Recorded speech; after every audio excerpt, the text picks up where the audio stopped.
अगर वो जिंदा है तो कहां है बता दो।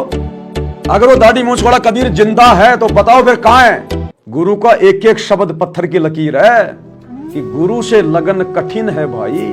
अरे कठिन है तभी तो गुरु का परिवार आज तक अपने गुरु से लगन नहीं लगा पाया।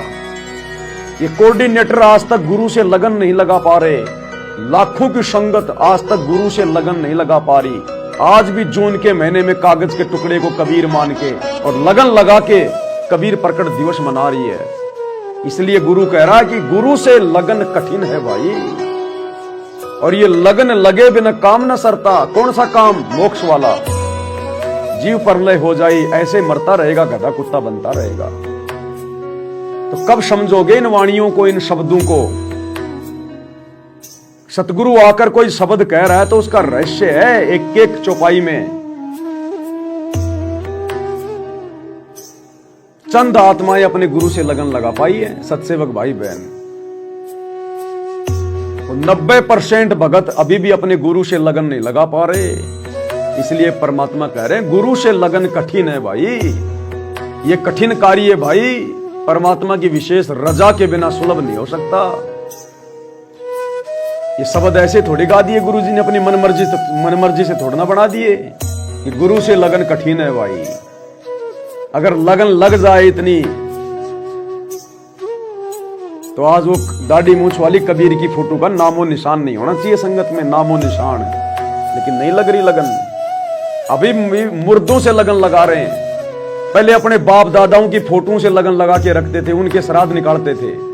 उन फोटों को अपने घर में, अपने दरवाजे में, अपनी अलमारी में रखा करते थे। अपने बाप दादाओं की जो मर गए उनकी मुर्दों की, उनके श्राद्ध निकाला करते थे। अब ये कबीर प्रकट दिवस मना के और उस मुर्दा फोटो के श्राद्ध निकाल रहे हैं जून के महीने में। ये कबीर प्रकट दिवस के ऊपर उस मुर्दा फोटो की जो पूजा की जाती है, भोग लगाया जाता है, जो लड्डू जलेबी बनाए जाते हैं 3 दिन तक, जिसको तुम भंडारा कहते हो, ये श्राद्ध निकाल रहे हो। श्राद्ध, क्योंकि मुर्दों के तो श्राद्ध निकलते हैं, भंडारे तो जिंदे के होते हैं, जिंदे के। अरे मरने के बाद तो श्राद्ध निकालते हैं फिर। तो जून के महीने में लाखों की संगत इन आश्रमों में उस मुर्दा कबीर का, दाढ़ी मूंछ वाले के श्राद्ध निकालने जाती है। श्राद्ध।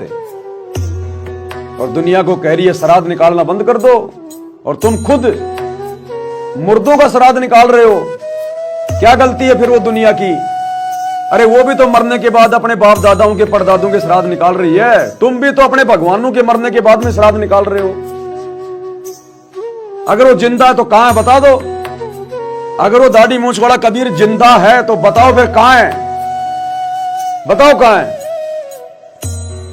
अरे वो तो हमारे गुरुजी हैं, सतगुरु रामपाल जी के रूप में आ गए। फिर जून के महीने में क्या अपने फूफा के श्राद्ध निकाल रहा है? अगर वो दाढ़ी मूंछ वाला कबीर वर्तमान में तुम्हारे गुरुजी के रूप में आ गया तो जून के महीने में फिर क्या तेरे फूफा के श्राद्ध निकाल रहा है तू? बुद्धि घास सरने गई। जगत में 90% भक्तों में कोई अंतर नहीं है। खाली ठप्पा लग रहा है कि हम सतगुरु रामपाल जी के भगत हैं, बाकी लेना देना कुछ नहीं है। वही कर्म है, वही कर्म।